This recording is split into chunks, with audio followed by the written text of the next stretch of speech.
উনি ওনার সাথে যেতেন আসতেন। আমার হাজব্যান্ড তো 2 বছর হলো নেই, তো উনি আমাকে সঙ্গ দিয়ে বলে চল দেখি কোথায় গিয়ে কি করা যায়।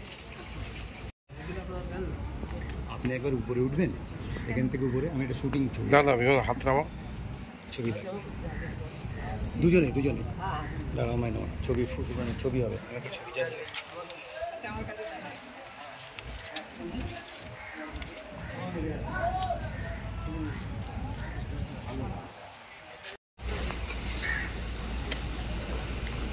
ছড় না ছড়ো।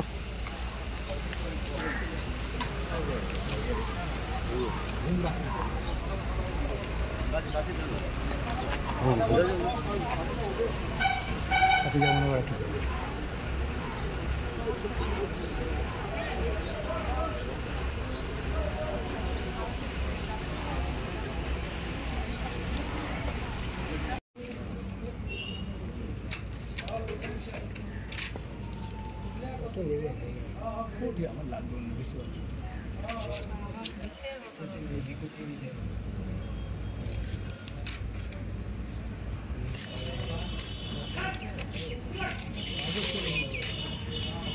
জানিয়ে গেছি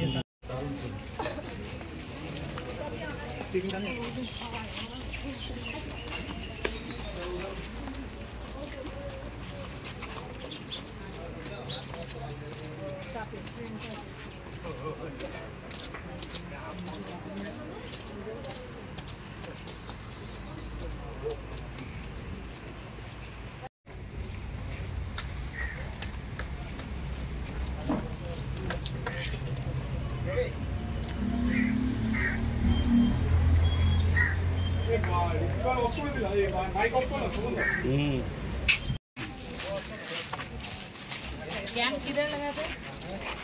कैंप नहीं लगा, यही है मैडम, वही है अच्छा सीधे का। हाँ ऊपर वही तो पूछ रहे हैं। ऊपर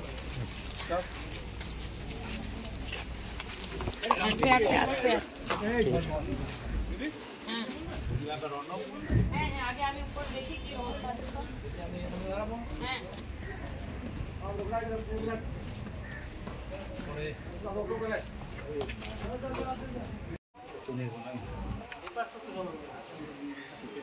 আমি উল্টে দেখান, আমি ওইটাই বললাম না, আমার দেখাতে হবে, আপনি এমনি দেখছেন। দিদি এদিকটা লুক করবেন একটু, কি কারণে এসেছেন?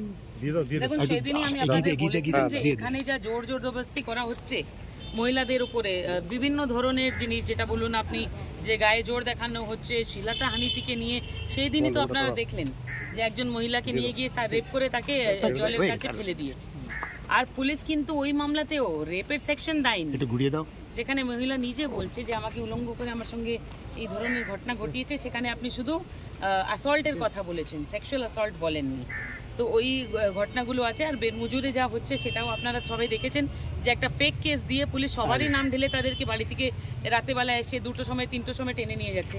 তো তারা এসেছে, এবার আজকে অভিযোগ যারা মানে দুষ্কর্ম করছে তাদের জন্য তো এরা কমপ্লেন করবেই, কিন্তু এখানে আজকে পুলিশের এগেনস্টেও যা অ্যালিগেশন আছে তারও পুলিশের এগেনস্টে কমপ্লেন করতে এরা এসেছে। দিদি সিবিআই এর ওখানে গিয়ে কি কথা বললেন? হ্যাঁ, আমি সিবিআই অফিসারদের কাছে উপরে গিয়ে দেখেছি কি অলরেডি উপরে কমপ্লেন লেখা চলছে, অলরেডি ভিকটিমরা উপরে বসে আছে, তারা কমপ্লেন দিচ্ছে। এবার সিবিআই নিজের কাজ নিজেই জানে, আমি তো এদের একজন অ্যাডভোকেটের হিসাবে ভিকটিমসদের জন্য দাঁড়িয়ে আছি। এনারা কি কমপ্লেন আজকে করবেন? হ্যাঁ, একদম সবাই কমপ্লেন করবে। আর তার উপরে যাদের যাদের এগেনস্টে ইনভেস্টিগেশনের তথ্য পাওয়া যাবে তাদের এগেনস্টে অ্যাকশন নিবে সিবিআই, যদি অ্যারেস্ট করতে হয় অ্যারেস্ট করবে। এনারা মূলত কি কমপ্লেন জমা দেবেন আজকে? এরা কোথাকার বাসিন্দা? সমস্ত জন জায়গার থেকে এসেছে, এরা সন্দেশখালী এসেছে, বেরমজুর এসেছে, সব জায়গা থেকে এসেছে।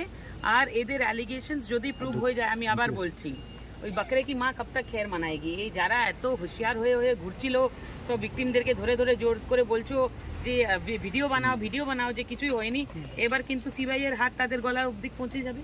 আরেকটা কথা, আমরা দেখছি যে বিভিন্ন রাত্রে গ্রামে রাত পাহারা দিচ্ছেন। গত পরশুদিনও দেখা গেছে উলু শঙ্খ দিচ্ছেন মহিলারা বেরমজুর এলাকায়। যদি কেউ ঢোকে তাহলে এই উলু শঙ্খ দিয়ে অ্যালার্ট করা হবে। তারা এই না, পুলিশ কিছু করবে না কেন? পুলিশ তো এখানে শাহজাহানের ভূমিকা পালন করছে, তো সেই জন্য এই কমপ্লেনগুলো আজকে মহিলারা, ওই গ্রামের মহিলারা দিবে। সিবিআই এর উপরে অ্যাকশন নেবে, যদি তাদের হাতে থাকে তাদেরকে প্রোটেকশন দেওয়ার মতন ক্যাপাসিটি, তো ওই গাঁয়ে যাবে, দেখবে তাদেরকে প্রোটেকশন দিবে। তা পিয়ালি দাসের যেটা অভিযোগ হলো এবং তার জেলও খাটতে হলো, কি বলবেন আপনি? এখন সেটা আমি সেই দিন আপনাদের সামনেই বলেছিলাম যে 24 ঘন্টা টাইম দিয়ে যাচ্ছি থানাকে, যে কি কথা কোর্টে বলবে আপনারা ভেবে নিন। তারা কিছু বলতে পারেনি, মুখ পড়েছে তাদের, তো সেই জন্য আজকে বেল পেয়েছে, আজকে চলে আসবে সে। আজকে অন্য কোথাও আর যাবেন নাকি? না, সন্দেশখালী ভাই দেখুন, আমি পরিষ্কার বলছি, যে লড়াই আমি স্টার্ট করি সেটা শেষ অবধি নিয়েই ছাড়ি। তো এবার সন্দেশখালী যখন স্টার্ট করেছি তা তো শেষ দেখাতে হবে না, এদেরকে তো ভাই ন্যায় করিয়ে দিতে হবে, যাতে এরা কোনো ধরনের কি বলে বিচার পায়, তার জন্য লেগে আছে। ঠিক আছে।